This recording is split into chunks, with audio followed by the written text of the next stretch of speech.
In active combat, the life expectancy of a flamethrower operator in the Second World War was measured in minutes.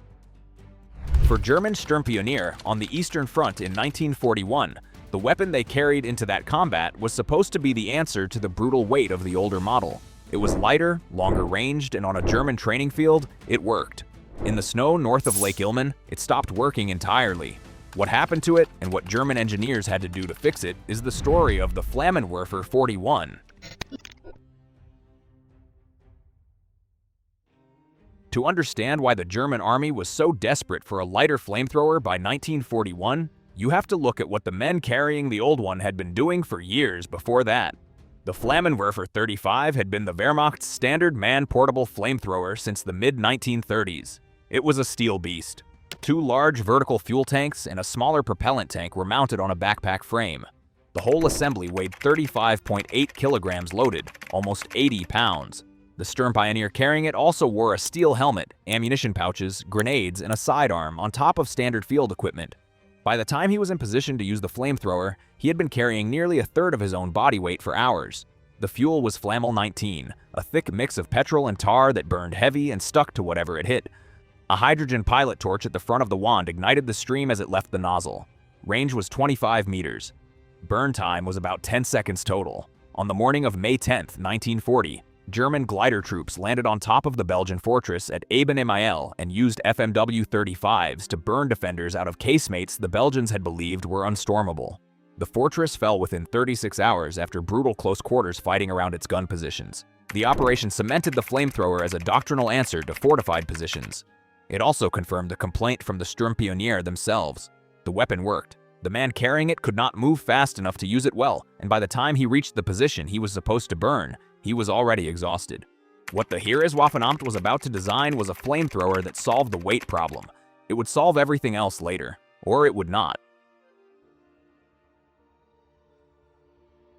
What most people don't realize about the FMW-41 is that the engineers cut something nobody had thought to cut before. They also left in place the one component that would, 18 months later, kill the weapon's reputation.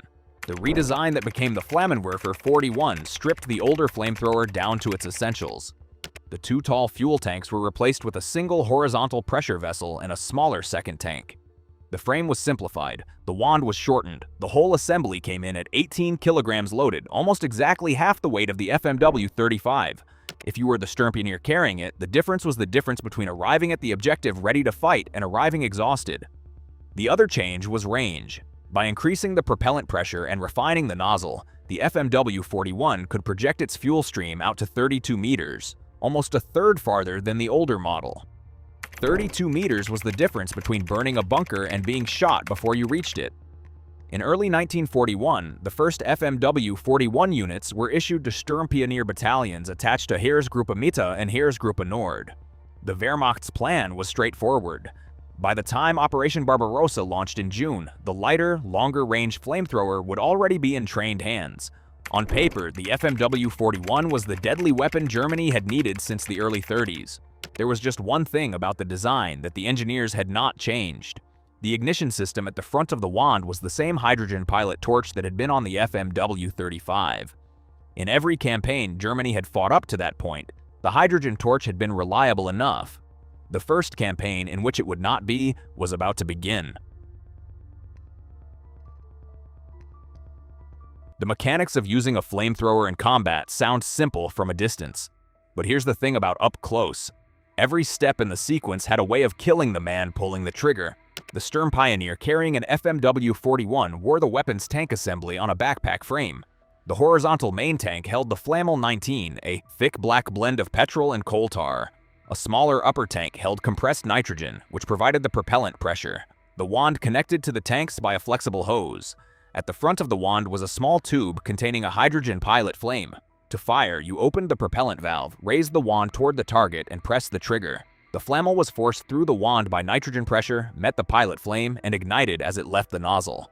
Each pull of the trigger lasted between 1 and 2 seconds. Bursts were short on purpose. A full 10 seconds of continuous fire emptied the tanks and left the operator with a heavy backpack of nothing. In practice, a single Sturm-Pionier might get 5 to 7 short bursts out of one fueling, which gave him the ability to clear a small bunker, a section of trench, or a defended building.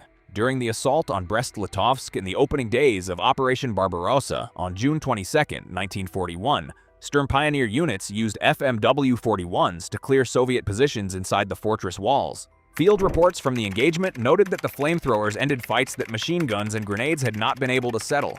The weapon performed as designed, in summer, in dry conditions, at normal temperatures. What the field reports did not yet mention was what happened when the temperature dropped, or what happened to the man carrying a backpack of pressurized flammel when an enemy bullet found his deadly cargo.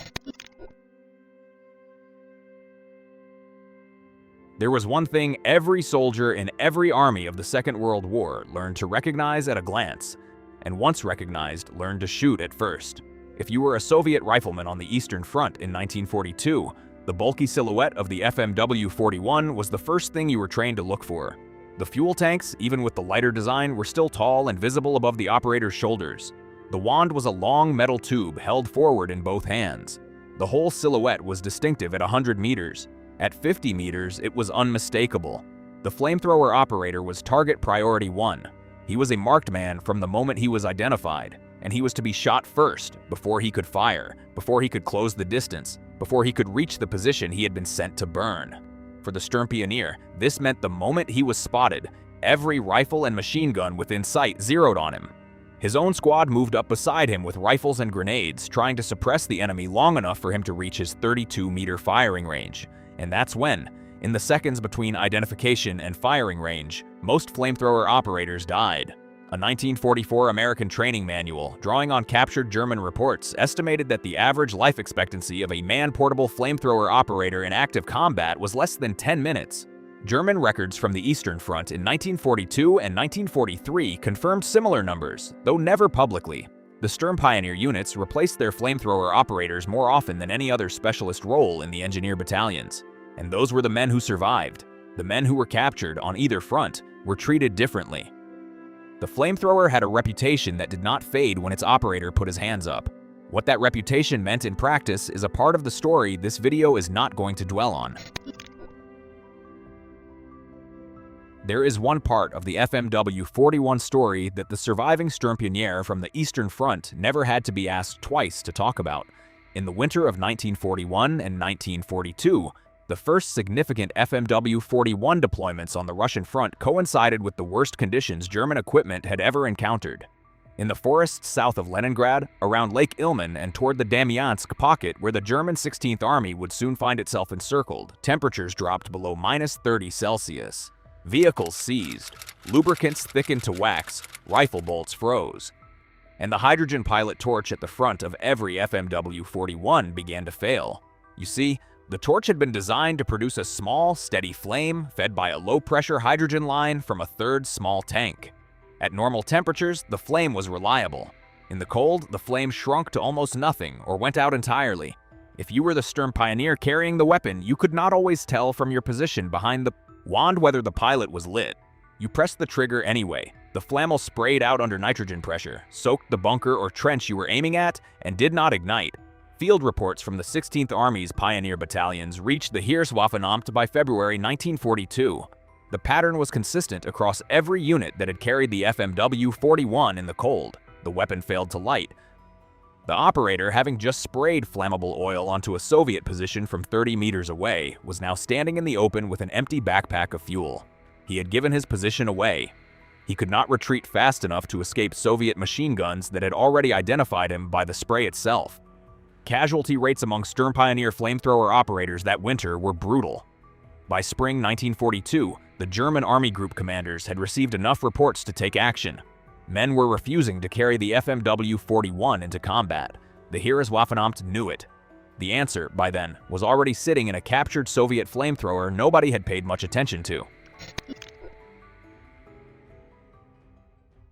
To understand the flamethrower the Germans eventually fielded, you have to understand the Soviet weapon they had been ignoring on every body they searched on the Eastern Front. The Soviet ROKS was a man-portable flamethrower the Red Army had been issuing in significant numbers since the late 1930s. By 1942, the improved ROKS-3 was the standard Soviet model, and German units in every sector had been capturing them. The ROKS used a magazine of 10 cartridge-based ignition rounds at the front of the wand instead of a hydrogen pilot flame. When the operator pulled the trigger, a cartridge fired. The resulting flash ignited the fuel stream, and the cartridge cycled to the next one. The system worked in cold. It worked when the operator was wet. It worked when hydrogen lines would have frozen solid. In 1942, the Walter engineers and the Heereswaffenamt did with the Flamethrower what Walter was at the same moment doing with the Gewehr 41. They copied the Soviet solution. The redesigned weapon, the Flammenwerfer mit Strahlpatrone 41, later called the FMW-42, replaced the hydrogen torch with a 10-round cartridge magazine modeled directly on the ROKS. The new ignition lit reliably in any temperature. Sturm-Pionier units on the Eastern Front were re-equipped over the course of 1942 and 1943. The FMW-42 was the flamethrower the Wehrmacht should have built in 1941. By the time it was issued, many of the men who had refused to carry the FMW-41 had already been replaced. The pattern of a German weapon failing in the cold and a German engineer quietly copying the Soviet answer had become one of the defining stories of small arms production in 1942. The Gewehr 43 had done the same with the SVT-40. The FMW-42 was doing it again. By 1943, it was hard to find a German infantry weapon that had not, somewhere in its lineage, been improved by what a German soldier had pulled off a dead Soviet body. For the Sturm-Pionier of 1942, the brutal lesson had already been paid in full. The German engineers at Walter solved the FMW-41's cold weather problem by copying the ignition system of a Soviet weapon their own men had been pulling off bodies for 2 years.